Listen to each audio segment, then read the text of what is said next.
د الله کورونه ورانول دا خو عظیم جرم دی، ورسره مسلمان قتلول.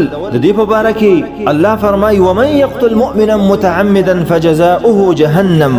وای څوک چې یو مسلمان مړ کی وای دغه انسانانو زی چې کوم دی جهنم دی او خالدا فيها ډیره زمانه به پکې. وغضب الله بل عذاب دا دی چې الله به ورته په غضب وي، ولعنه او لعنت به پرې خپل وي، واعد له عذابا عظیما او لوی عذاب ولا تیار کړی دی عزتمندو. همدغه رنګې په یو حدیث کې راغلی دی نبی صلی الله علیه وسلم فرمایي ولو ان اهل السماء واهل الارض اشتركوا في دم مؤمن لاكبهم الله في النار.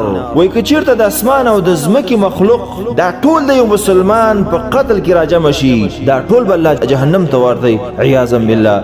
تاسو سوچ کوئ عزتمندو د اسمان مخلوق څوک دی؟